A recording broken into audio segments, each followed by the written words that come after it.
నమస్తే రమ్మగారు. నమస్తే జయ. ఏదైనా మంచి స్టోరీ చెప్తారా? మనకి సన్యాసులు ఎవరైనా కనపడితే మనలో సగం మందికి వారి పట్ల ఒక భక్తిభావం కలుగుతుంది, ఆసక్తిగా ఉంటుంది. కాషాయ బట్టలు చూసేసరికి సర్వసంగ పరిత్యాగులుగా ఎలా ఉంటారు, వీళ్ళు ఎలా చేయగలుగుతారు అట్లా అనిపిస్తుంది. సగం మందికి వాళ్ళది ఏదో దొంగ వేషమని, వాళ్ళని సతాయించాలని అనిపిస్తుంది చూసే దృష్టిని బట్టి. ఒకసారి ఒక కాషాయ వస్త్రధారి ఒక ఆయన ఒక రైల్లో ప్రయాణం చేస్తున్నారట.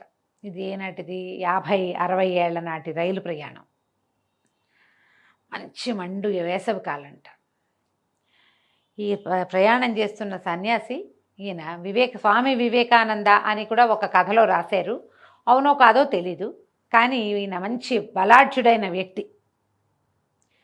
స్వామి వివేకానంద కూడా చాలా పెద్ద భారీ మంచి దృఢమైన పర్సనాలిటీ కదా.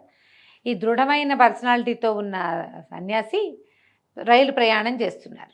ఈయన ఉన్న పెట్టెలో ఇంకెవరు లేరు. ఈయనతో పాటు ఒక వ్యాపారస్తుడు ఒక ఆయన ఉన్నాడు.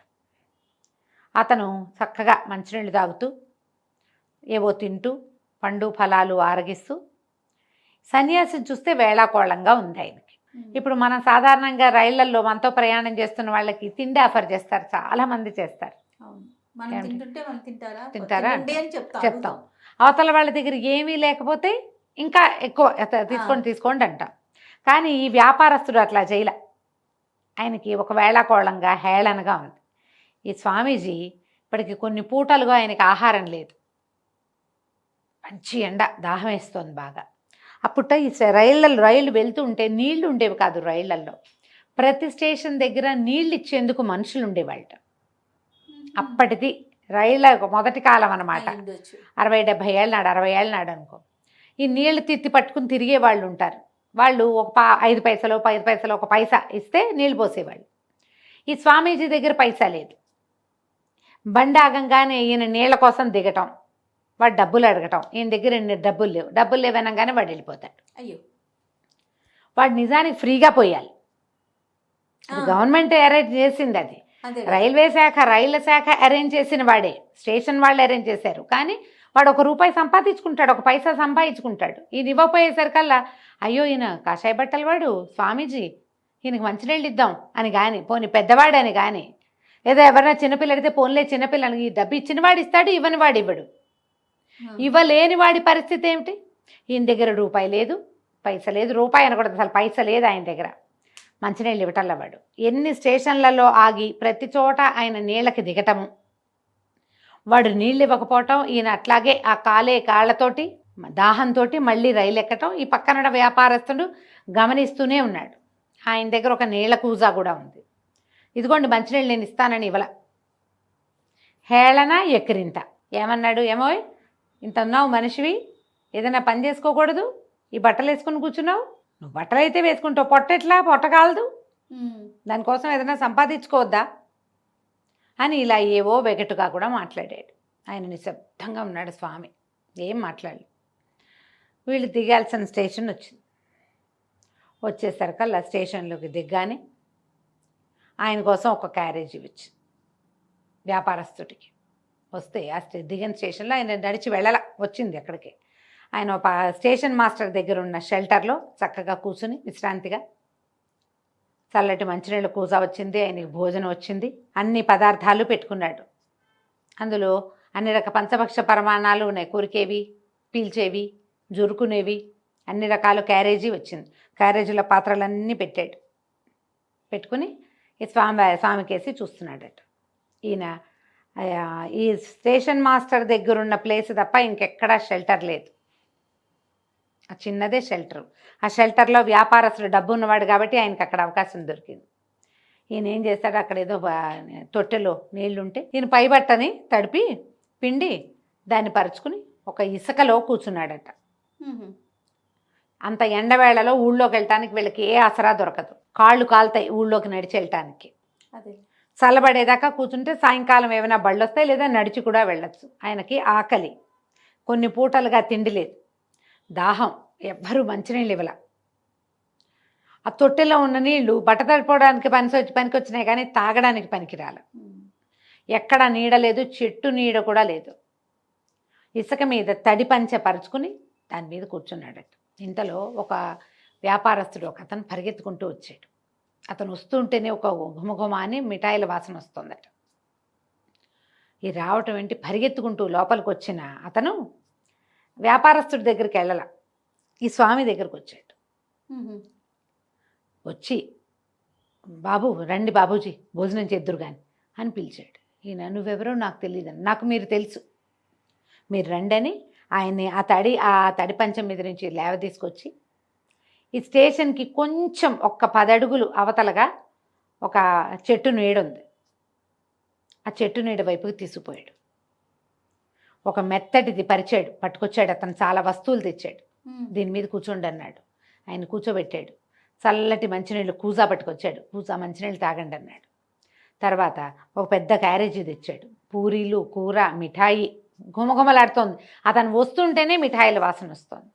ఈయన అది కాదు అని చెప్పబోయాడు. వద్దు వద్దు, మీరు నాకేం చెప్పద్దు, మీరు ప్రశాంతంగా కూర్చోండి, చల్లటి మంచినీళ్ళు తాగండి, మీకోసం షర్బత్ పట్టుకొస్తాను, ముందుకెళ్ళి షర్బత్ పట్టుకొస్తాను, నేను వచ్చే లోపల ఈ కూర నలుచుకుని ఈ పూరీలు తినండి, ఈ మిఠాయి తినండి అని బతిమిలాడుకోవటం మొదలుపెట్టాడు. ఈ వ్యాపారస్తుడు ఇక్కడ కూర్చున్నాడు కదా, ఈయనకి క్యారేజీ వచ్చింది, ఎక్కడి నుంచో వచ్చింది, అక్కడ ఉంది. ఆయన వచ్చేసరికి ఈ ఫ్రెష్ మిఠాయిల వాసనకి ఆయన ఆకర్షితుడై ఇది ఎవరు ఈ మనిషి. ఒక 5 నిమిషాలు చూసాక ఆయన గుర్తొచ్చింది, వీడు ఒక ప్రఖ్యాతమైన మిఠాయి అంగడి ఓనరు. ఆ వచ్చిన అతను. వ్యాపారస్తులు తమ వాళ్ళని తాము గుర్తుపడతారు. ఇదేంటి వీడెవడో ఎందుకు వస్తున్నాడు, ఈయనకి ఎందుకు పెడుతున్నాడు ఆయనకు అర్థం కాలే. పైగా ఆయన ఏం పిలిచింది కాదు, ఆయన వద్దంటున్నాడు, స్వామీజీ వద్దంటున్నాడు. అతను బతిమలాడుకున్నాడు, తినండి తినండి అని కళ్ళనీళ్ళు పెట్టేసుకున్నాడు.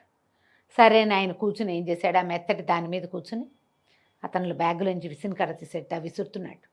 చల్లని గాలి వస్తుంది, దానికి కుచ్చులున్నాయి. వట్టివేళ్ల విసినకర్ర పెట్టి విసిరాడు. ఆయన ఆ గాలి స్వీకరిస్తూ ఈ పూరీలు కూర తిన్నాడు. అతను 2-3 రకాల మిఠాయిలు పట్టుకొచ్చాడు. మిఠాయిలు అని తిన్నారు. వీళ్ళు నార్త్ ఇండియాలో అంతా స్వీట్లు తింటారు కదా, అవి తిన్నాడు. ఇతను పరిగెత్తుకుంటూ బయటికి వెళ్ళి ఒక షర్బత్ పట్టుకొచ్చాడు, ఎక్కడి నుంచో షర్బత్ తాగాడు. అన్నీ తిని తాగిన తర్వాత ఆయన అడిగాడు, బాబు నువ్వెవరో నాకు తెలీదు, నువ్వెందుకు ఇంత ఆహారం పట్టుకొచ్చి పెడుతున్నావు? నేనేం ప్రయత్నం చేయలేదు నాయన, దానికోసం నేనేమి అడగల ఎవరిని, నేను నిన్నెప్పుడు చూడలేదు, అసలు నేను ఈ ఊరు వచ్చిందే ఇప్పుడు అనేసరికి ఆ మిఠాయి దుకాణం వాడు హాస్పిటల్ వేసుకుని ఈయన దగ్గరకు వచ్చింది, బాబు నేను ఈ ఊర్లో ప్రఖ్యాతమైన మిఠాయి అంగడి వాడిని, బాగా పెద్ద కొట్టు మాది, నేను రోజు మధ్యాహ్నం భోజనం చేసి పడుకుని నిద్రపోతే నాకు రాముల వారి కళ్ళలో కనపడ్డాడు. ధనుర్బాణాలు పట్టుకున్నాడు, సీతా లక్ష్మణ సమేతంగా ఉండి, ఒరేయ్ నా భక్తుడు ఒకడు ఆ రైల్వే స్టేషన్ దగ్గర ఫలానా చోట నా భక్తుడు ఒకడు ఆకలితోటి దాహంతో ఉన్నాడు, వాడికి ఆహారం ఇచ్చిరా అని చెప్పాడు. ఇచ్చిరా, మెత్తటి వస్తువు తీసుకెళ్ళు, మంచినీళ్ళు తీసుకెళ్ళు, మిఠాయిలు తీసుకెళ్ళమని చెప్పాడు. కళ్ళ వచ్చింది. నేను కళ్ళ మెలకు వచ్చాక ఏమిటి ఏదో ఇలాంటి కళ వచ్చిందని పక్కకు తిరిగి పడుకున్నాను. రాముల వారు మళ్ళీ కనపడ్డాడు. కనపడి లేవవేంరా, వెళ్ళవేంటి, నా భక్తుడు ఆకలితో ఉన్నాడు, దాహంతో ఉన్నాడు, ఎండకి మాడిపోతున్నాడు, వాడి ఎండ బాధ, ఆకలి బాధ, దాహం బాధ 3 తీర్చాలి, నువ్వు ఇప్పుడు వెళ్ళు అని మళ్ళీ చెప్పాడు. లేచి చూస్తే నేనేమి చెప్పలేదు, కానీ మా వాళ్ళు అప్పుడే పూరీలు కూర తయారు చేసి పెట్టారు మీకోసమే. నేనే చెప్పానంటారు వాళ్ళు. నేను నిద్రపోతున్నా, ఒరే ఒక మనిషికి సరిపడా పూరీ కూర చేసి మిఠాయిలు చేయండిరా అని నేనే చెప్పాను ఇద్దరిలో. వాళ్ళు పూరీ కూర తయారు చేశారు, మిఠాయిలు సిద్ధం చేసి బాబు ఇదిగోండి అన్నారు.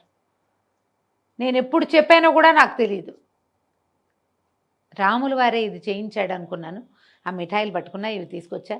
ఆయన చెప్పాడు మెత్తటి కూర్చునేందుకు కూర్చునే పరుపు, తర్వాత కూజాతో చల్లటి మంచినీళ్ళు, నీ ఆకలి దాహము వేడి బాధ తగ్గించాలి నేను, అందుకని ఏం చేశాను విసునకర్ర పట్టుకొచ్చా అని చెప్పాడు. ఆయన ఆశ్చర్యపోయాడు. నేను చెప్పాను, నేను ఇలా జరిగింది అన్నాడు. అక్షరాల ఇదే జరిగింది బాబు, నేను ఏనాడు రాముల వారిని కళ్ళలో చూసిన వాడిని కాను, పటంలో చూస్తాను. నేను రోజువారీ పటంలో ఎవరిని చూస్తానో అతనే నాకు కనపడ్డాడు, ఆయనే నాకు కనపడ్డాడు. నీలాంటి ఒక వ్యక్తిని చూపించాడు, వీడే నా భక్తుడు, వీడికి ఆకలి తీర్చు, దాహం తీర్చు, ఎండ బాధను తీర్చమని చెప్పాడు. అందుకే నేను నీ దగ్గరికి పరిగెత్తుకొచ్చాను. నేను నిన్ను గుర్తుపట్టా. నేను నిన్ను కల్లో చూశాను. అక్షరాల ఇవే బట్టలు, ఇదే తలపాగా, ఇదే మనిషిని రాముడు నాకు కల్లో కనిపింపజేశాడు అని వలవలా ఏడ్చాడు ఈయన కాళ్ళు పెట్టుకుని. సంవత్సరాల తరబడి రాముడికి పూజలు చేస్తున్నాను. ఏటా ఇక్కడ శ్రీరామనవమి 10 రోజులు నేను పందిళ్ళు వేయిస్తాను, రామాయణ సప్తాహం చేయిస్తా, ఎంత అన్నదానం చేస్తానో. ఎప్పుడూ నేను కల్లో రాముడిని చూడలే, ఆ పటం చూసే అంతే. ఇవాళ నీ వల్ల నేను కలలో రాముడిని, నేను ఎవరిని పూజిస్తున్నానో, ఏ స్వరూపంలో పూజిస్తున్నానో అదే స్వరూపంలో ఆయన వచ్చి నిలబడి నాతో మాట్లాడాడు, నాకు ఆజ్ఞ ఇచ్చాడు, నువ్వు ఇది చెయ్యి, నన్ను సంతోషపెట్టని చెప్పాడు. నీ వల్లే నేను ఆయన్ని చూడగలిగాను అని ఓ భోరమని ఏడ్చాడు. ఈయన కాళ్ళు పట్టుకున్నాడు. ఈ జరుగుతున్న సీన్ అంతా ఈ స్టేషన్ మాస్టరు, ఆ వ్యాపారస్తుడు వాళ్ళు చూస్తున్నారు. నీళ్లు మోసేవాడు, వాళ్ళందరికీ తెలుసు. ఈ ఊళ్ళో ప్రఖ్యాత మిఠాయి కొట్టు ఓనరు, ఆయన తెలుసు. ఆయన సామాన్లు ఒంటరిగా అవన్నీ తనే మోసుకు రావటం ఏమిటి, ఆయన 10 మంది పనివాళ్ళు ఉన్నారు. పరుగు పరుగుని రావటం ఏమిటి, ఈ భిక్షకుడిలాగా బికారిగా ఉన్న ఒక సన్యాసిని, కాషాయ వస్త్రధారిని కూర్చోబెట్టడం ఏమిటి, తిండి పెట్టడం ఏమిటి, కాళ్ళు పట్టుకుని అలోపోలోమని ఏడవటం ఏమిటి. అప్పుడు ఈ వ్యాపారస్తుడు లేచి వచ్చాడు. అప్పటిదాకా బోల్డని తింటూ ఒక్క పీసర్ కూడా ఆఫర్ చేయని వాడు. బాబు నువ్వు ఫలానా వాడివి కదా అన్నాడు. నేను ఫలానా వాడిని, ఆ కొట్టు నాదే, రాముల వారి ఆజ్ఞ చొప్పున ఈయనకి భోజనం పెట్టడానికి వచ్చానని చెప్పాడు. అదంతా వినేసరికి వింటుంటే ఆనంద బాష్పాలు వస్తున్నాయి వాళ్ళకి.